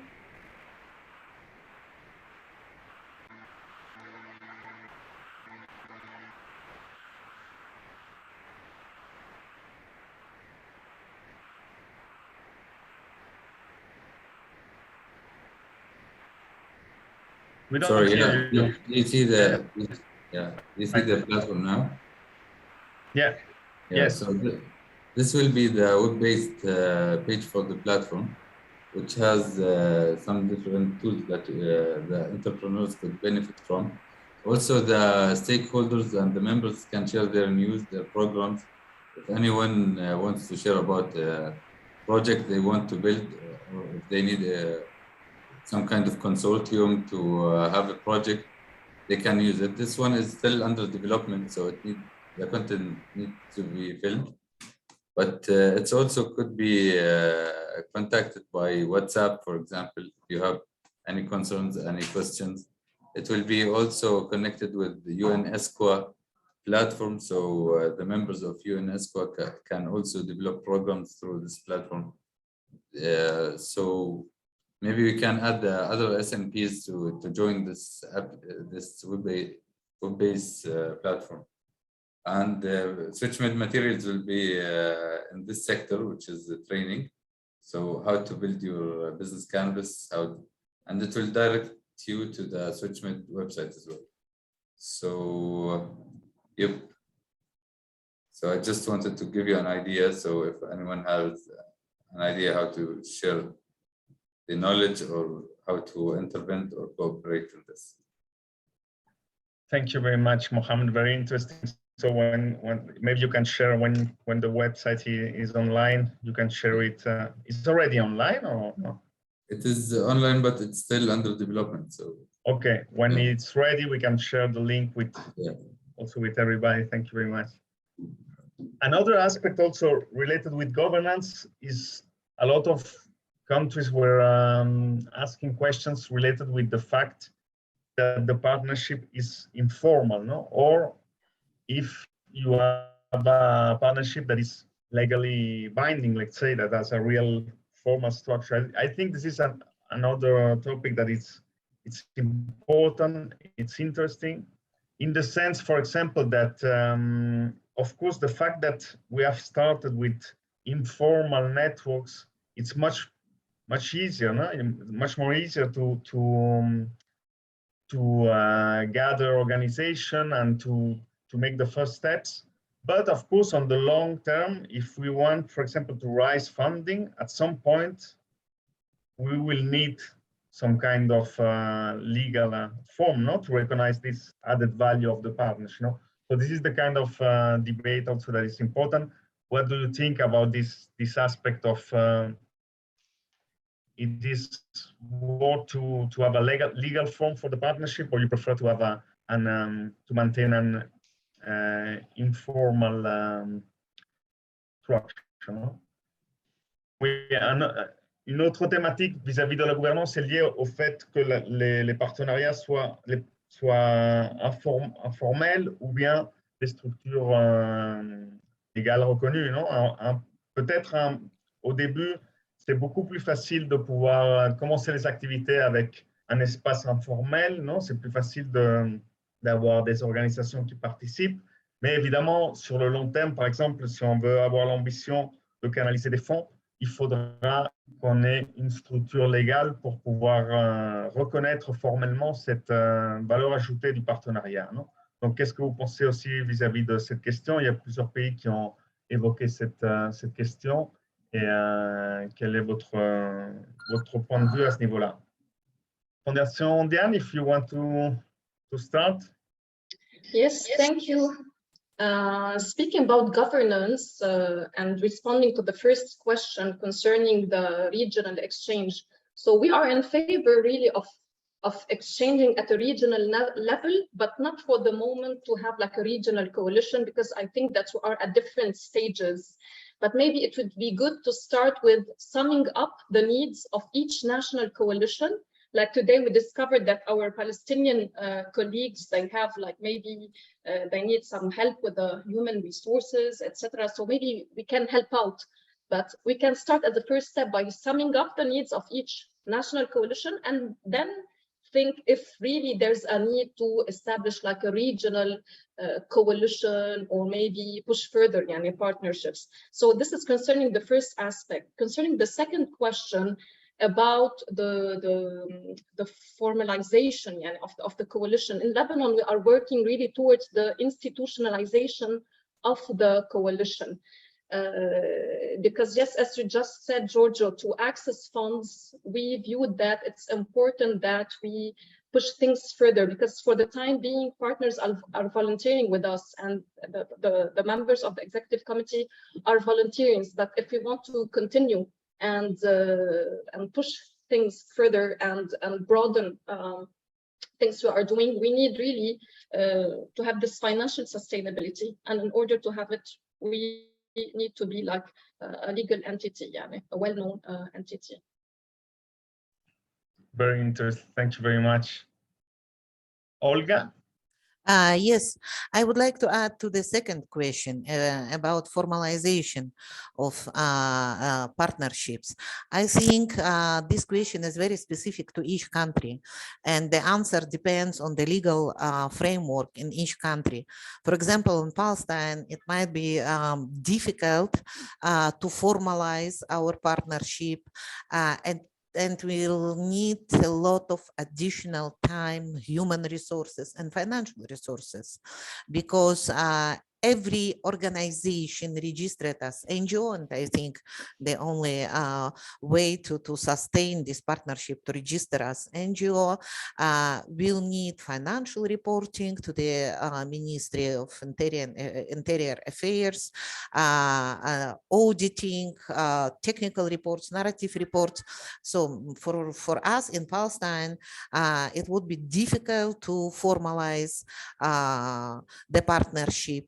So, but maybe in other countries, they have different legal framework, and they can do or can go for legal registration, and this registration will facilitate the fundraising, as mentioned by Karim from Lebanon. So it's my opinion. Okay, great. Thank you very much. So this is very interesting. As Daniel said, we will try also to sum up a little bit the topics that have been addressed and to continue this debate. So maybe we can move to the next topic because time is running. On peut passer à la prochaine thématique parce que le temps passe. Et donc, je laisse la parole à nouveau à Daniel pour la partie de membership. Okay, thank you, Giorgio.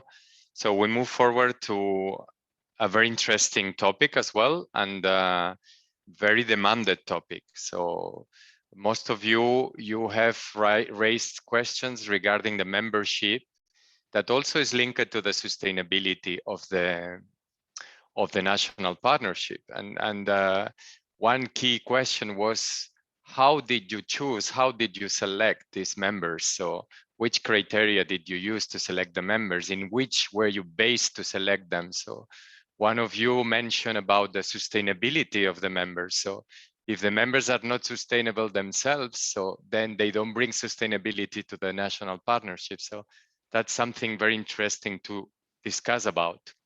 So also, it's not the question just to attract them to our national partnership, but to keep them, I mean, to maintain them involved and committed. So in some countries, I mean, we're quite easy to attract them to the national partnerships, but we realized that a very few of them are active members. So they join us, but then, I mean, the commitment is less as we advance in developing these national partnerships. So that's another question: how to retain these members, how to incentivize them, how to provide them some other opportunities, not just finance opportunities, but learning opportunities, building capacities opportunities.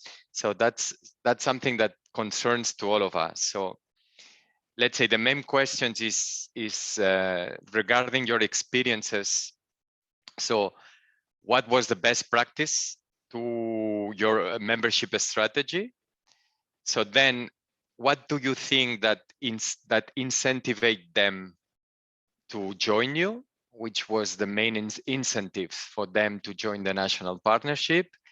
And which further steps you will need to retain them and to involve them in the national partnership? Do you need the translation in French or it's no? So pour les francophones, il y a la traduction là à côté et justement on va parler de gens qui font partie de vos réseaux nationaux. Okay, I think my suggestion is if we can start. No, it's not. It's just a suggestion, but I know Lebanon has more experience than other SNPs in terms of stage. So your stage is more advanced than other countries, like let's say like Egypt. Egypt is very interested to know how did you did, because they are starting. So maybe they can learn from your best practices as well. But of course, the floor is open to everybody to participate.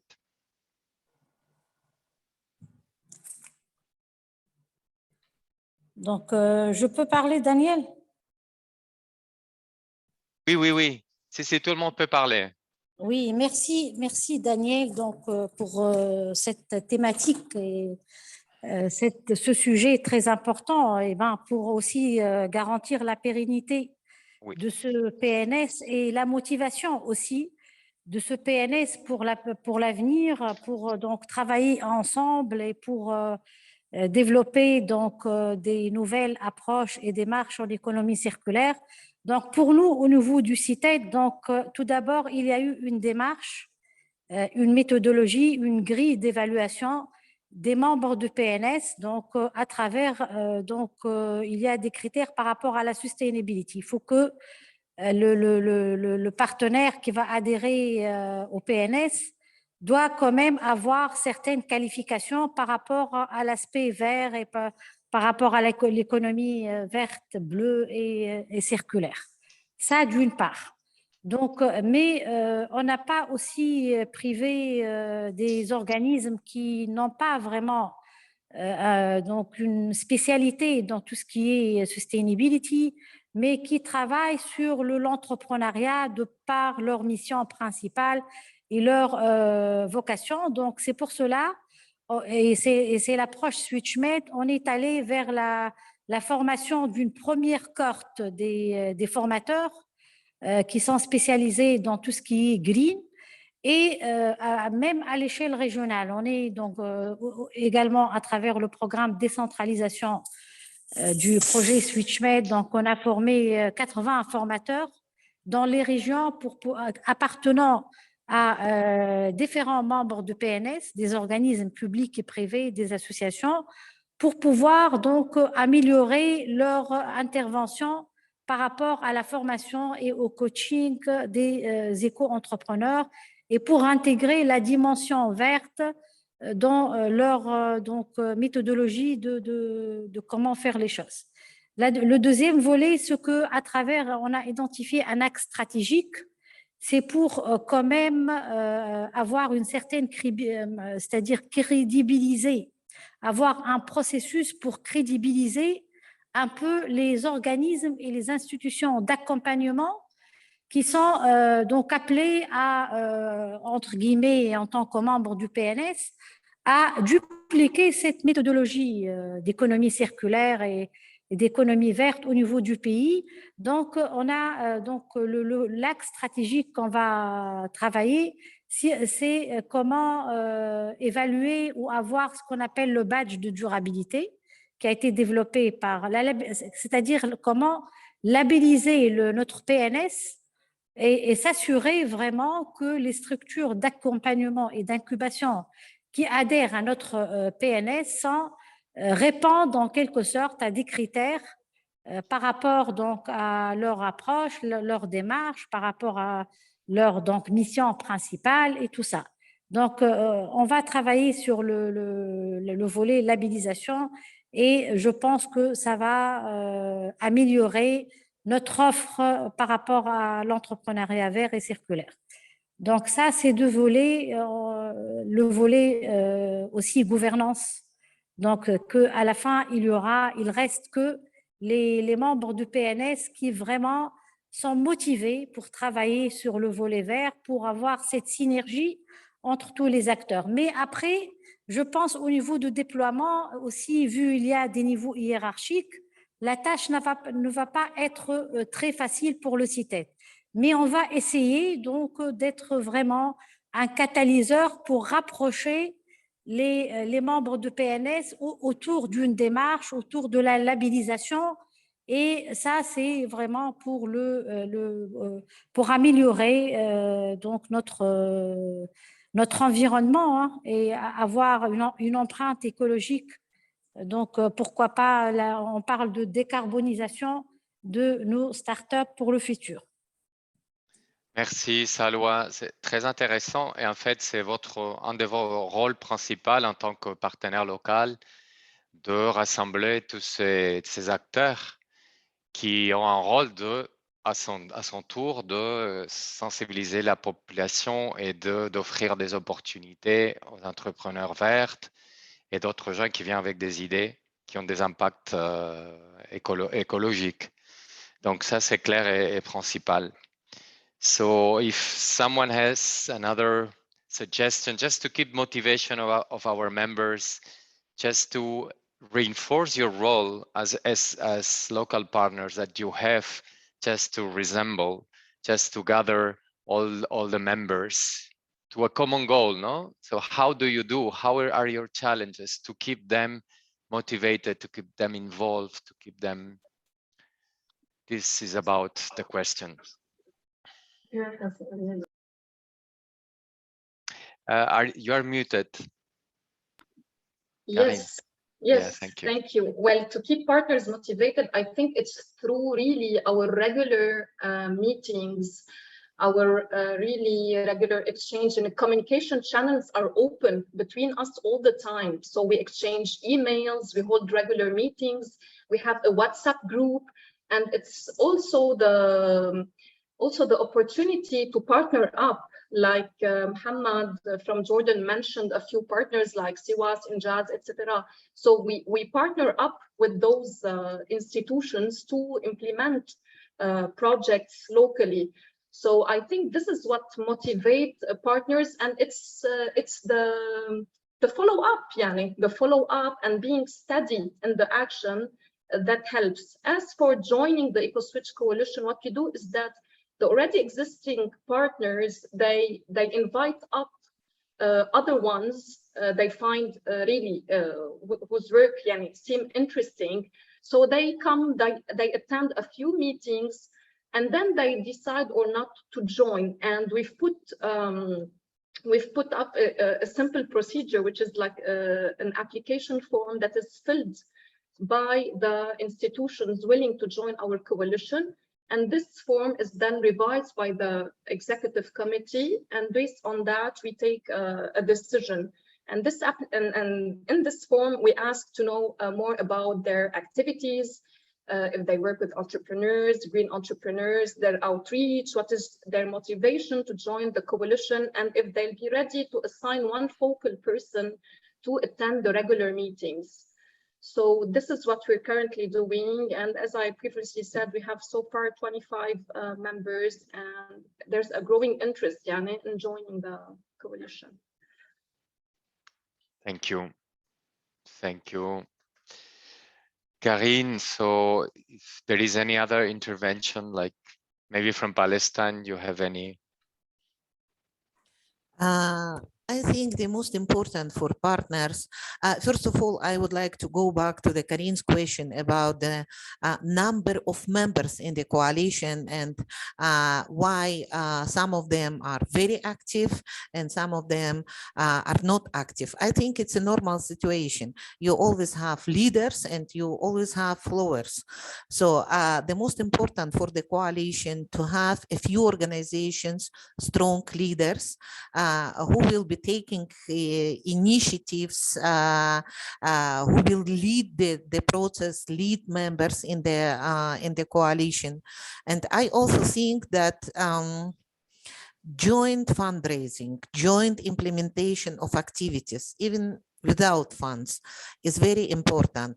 Involving your partners into your own projects, even not green, maybe other business development initiatives. It's also very important. In Palestine, we have a very special situation. Our country is very small. And actually, we know well every organization and its employees. So it's easy for us to keep good relations, to keep real partnership. Now, for example, we always invite our SwitchMed partners to all our other activities, and they also invite us. So we keep these close relations like family relations, because we operate in a small country. So it's our experience. Keep good relations, invite to other activities, communicate about anything interesting in your organizations, joint fundraising, all these keep us together. Thank you. I can give the voice to Mohammed. That will be the last intervention, and we move to the last topic because it's almost 4 o'clock. So we have to move forward. Sorry. So I think to keep the members motivated, I think we have to start with initiatives, short-term initiatives and events that has direct influence. So to get them cheer up a bit to work more on the network. For example, like eco-friendly campaigns that has nothing to do directly to the entrepreneurship in general, but in the green economy. So like short-term events and short-term initiatives that has direct influence, I think it would be a bit I bet it would be a good impact and a good influence on the other members and other potential members, let's say. So yeah, that's it. Thank you, Mohamed. Mariam, je ne sais pas si vous voulez aussi dire quelque chose. Oui, Daniel, merci beaucoup. Juste pour le cas du Maroc, pour le centre des très petites entreprises solidaires, c'est un centre déjà, notre métier, c'est l'accompagnement et l'appui des porteurs de projets. Donc, nos partenaires, comme j'ai dit tout à l'heure lors de la présentation, ce sont des partenaires qui travaillent avec nous, c'est des partenaires très fidèles et très engagés avec le centre. Nous, on est à la 3e édition avec le SwitchMed, le programme SwitchMed 2, c'est la 3e édition, c'est-à-dire on a démarré avec SwitchMed depuis 2017. Il y a des membres qui sont avec nous depuis la 1re édition jusqu'au jour. À la constitution, c'est-à-dire tout au départ, à la constitution du PNS, on avait presque une 40aine de partenaires qui ont formulé leur intérêt d'adhérer au programme. Mais une fois que les lignes directives ont été mises en place, il y a un point qui a découragé, qui n'a pas motivé certains partenaires. Ils se sont retirés du programme. Ils disent, il y a une question qui se pose à chaque fois, au-delà de l'accompagnement, au-delà de l'appui, au-delà de la formation, ces switchers finaux, qu'est-ce qu'ils pourront avoir de plus, c'est-à-dire le financement. Parce que aussi au Maroc, on a plein de programmes qui offrent l'accompagnement et tout le package. Mais le reste, le financement des switchers, c'est-à-dire le financement, au moins, il y a des programmes qui financent la partie de matériel, le matériel de base pour démarrer le projet. Il y a cette question qui démotive un petit peu certains partenaires. On est à 20 de 40 partenaires, de 40 membres. Il n'y a qu'une vingtaine à 23 personnes, à 23 membres qui ont signé la charte et qui sont toujours avec nous. Mais la question de financement final, ça reste toujours une problématique majeure, je crois. Je ne sais pas, est-ce que pour les autres pays, c'est la même chose, mais au Maroc, c'est un problème pour nous au Maroc et pour motiver ces gens-là. Merci beaucoup, Mariam. Et merci parce que ça me facilite ouvrir le dernier débat, que c'est justement le financement. Donc, c'est très pertinent, votre intervention. Mariam's intervention is very pertinent because we are going to jump to the last topic, that's the financial. And financial will be introduced by Olga. And Olga, I suggest you to focus in the first question from the last topic. The first question, because we don't have enough time to finish. Yes, thank you, Daniel. I think the first one is closely related to the second one. What are the most important factors to make our partnerships a real working force? And is it possible for us to sustain without external financing? So the most important factor to make us a real working force in our country on a regional level, and is it possible to sustain without external financing? Do we have any experience? Do you have in your countries any experience for sustaining any partnerships without external financing? Anybody? Mariam, you have your hand raised. It's for previous question or for this one? No, for the last one. Okay. That's a very challenging question, very difficult to answer. Very difficult. And from my understanding of the Karin's presentation from Lebanon, they are the only people in the strategic national partnerships that take or charge fees for being a member. So big fees or reasonable fees, how they are paid on an annual basis, for what your members pay you. Possible to understand more? Yes, Olga. Well, membership fees, we thought about them, but we're still really discussing this approach. Because for the time being, yani, we're meeting on a regular basis, we're exchanging a lot, but we're doing this as, you know, as volunteers, and really it's taking up much time from us and preparation, etc. So we thought that this could be one way, but we're still discussing this because several partners and other BSOs who are interested in joining the coalition have raised up this question of membership fees, saying that they may not be able maybe to pay fees, and especially in a foreign currency, in the US dollars, given the economic crisis in Lebanon, given the different exchange rates that we're dealing with. So this is one approach, but you know, to cover up, you know, maybe the fees of people who would be maybe recruited to follow up on communication, on the communication aspect, on maybe organizing meetings, etc.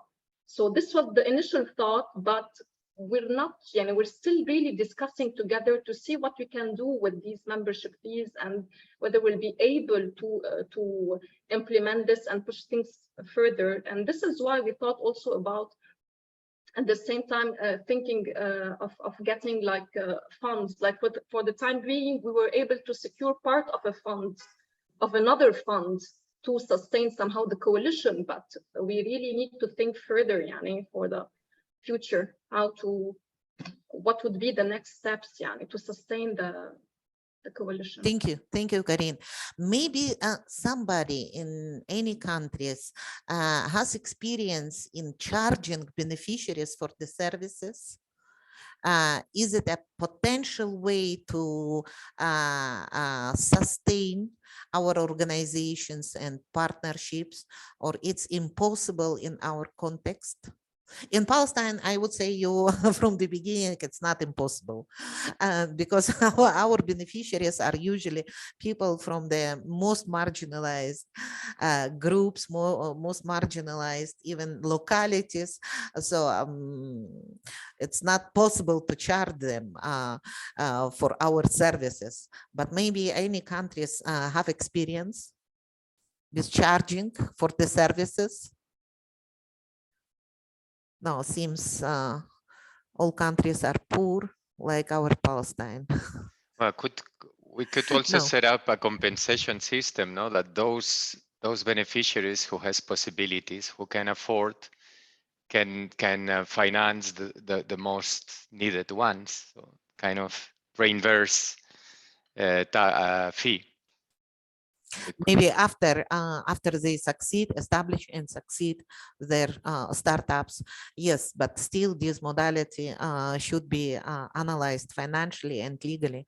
For example, at our Birzeit University, we still don't have legal framework and financial framework for entering as investment partners. We will invest our expertise, our knowledge. We don't have this framework for entering as partners to our startups, unfortunately. So even this financing opportunity is closed for us for now, maybe in the future. So Munir, yes. Donc, je vais évoquer un autre, c'est-à-dire un autre problème au niveau du financement des startups. C'est certainement au niveau des frais d'amorçage, c'est-à-dire ce qu'on appelle en Tunisie le fonds de roulement pour les entreprises. Généralement, les éco-entrepreneurs ne trouvent pas des frais pour bien démarrer leur entreprise. Même avec le schéma de financement des banques tunisiennes, entre parenthèses, ils ne mettent pas l'accent sur, c'est-à-dire sur tous les frais pour l'amorçage des startups. Et encore, une autre chose, au niveau des frais pour le prototypage. C'est-à-dire, on a beaucoup de startups qui vraiment ont besoin d'être financées pour faire des prototypes et se lancer réellement. Voilà. Yeah. Thank you, Maria. Yeah. Yes, agree. Based on the translation from Daniel, yes, totally agree. like in our country. So if you would like to speak English, I will speak. I know. So thank you. Thank you, Munir. So what else would we like to see in our partnerships to make them a real force in our countries? What else is needed? For example, in Palestine, we have the strongest, biggest universities in our partnership. And I'm sure together we can and we should act as maybe business development coalition in our country. Ali, do you agree with me? We started to discuss this point previously. Yes. Hi, everyone. Yes, I agree with you, Olga, but I still wondering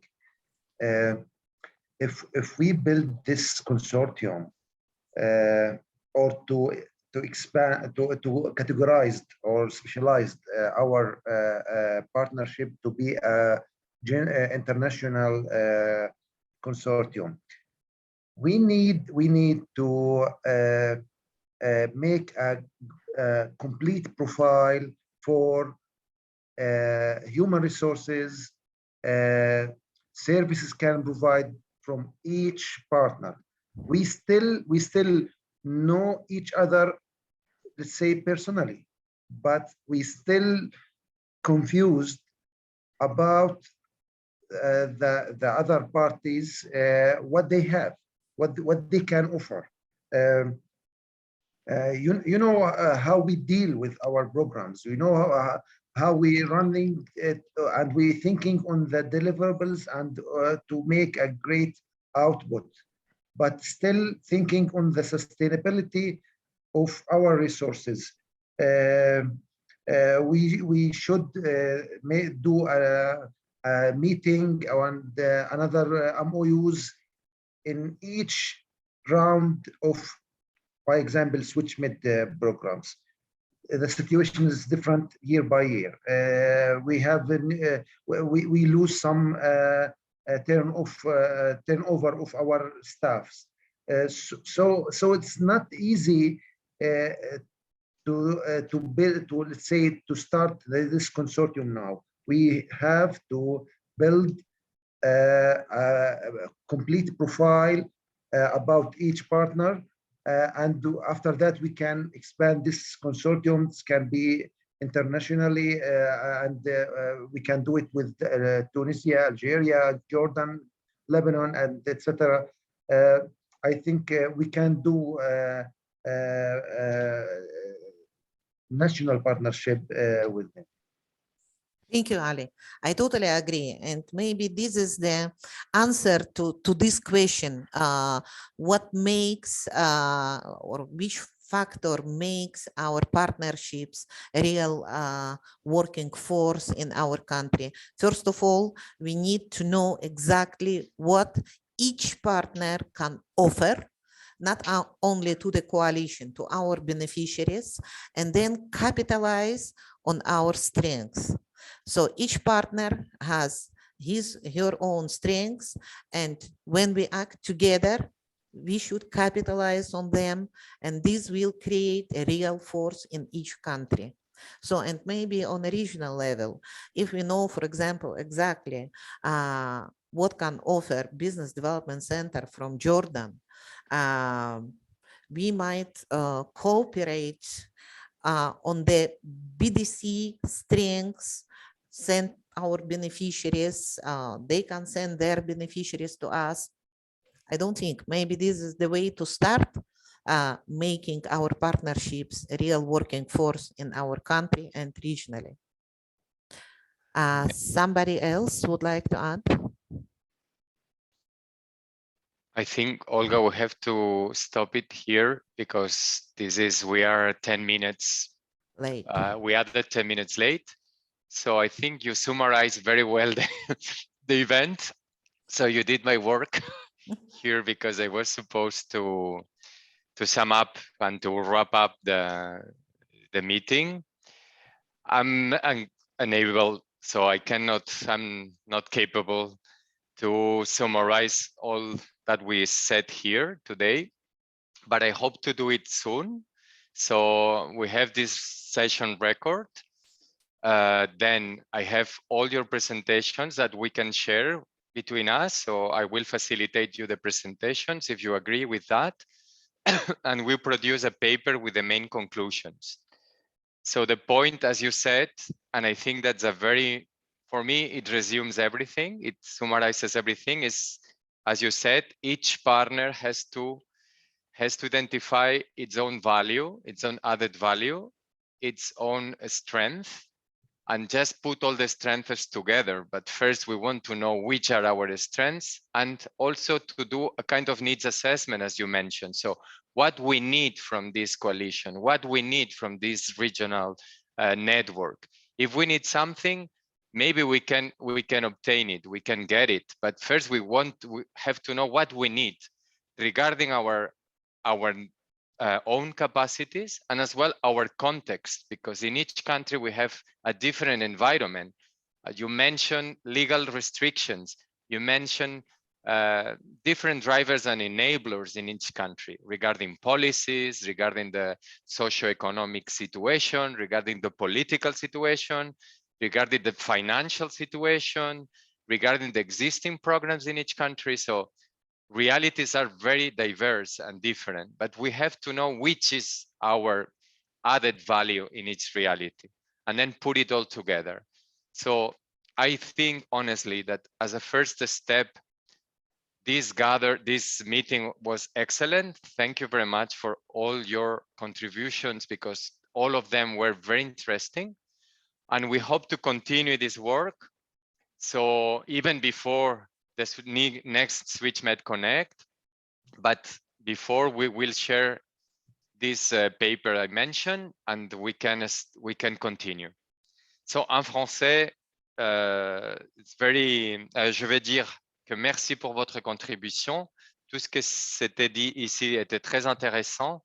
Vraiment, on va continuer avec ce travail. Maintenant, je suis incapable de résumer toutes les idées qui sont sorties ici.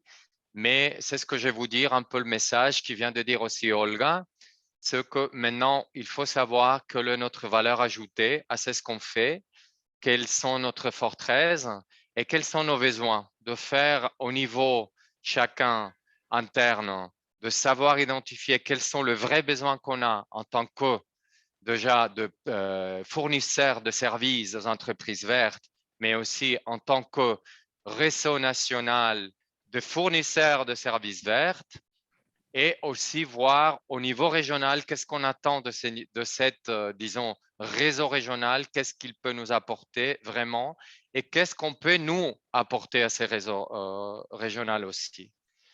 Et merci encore à tout le monde.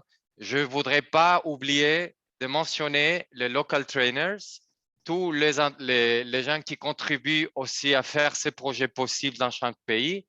I want to mention our local trainers because they are a key factor as well of sustainability of the project, and they've been attending this event too. So nos local trainers, ils sont présents aussi dans cet événement et je vais les remercier aussi pour leur contribution. Merci beaucoup. Thank you very much. Thank I you. hope you enjoyed a little bit. I hope you learned something. Thank you. Bye. And see you soon. Thank you very much. Bye bye. Thank you. Bye Bye. bye. Bye. Thank you. Merci beaucoup. Au revoir. Bye. Bye bye. Merci à tout le monde. Faites And please attention à la chaleur. send us the topics and the needs so that we can plan next meetings. Envoyez-nous une liste thématique et de besoins pour organiser les prochains événements. Merci beaucoup. Au revoir. Bye bye. Thank you. Bonjour, merci Daniel. Thank Au you. revoir. Bye bye. Merci. Bye bye. Ma salama.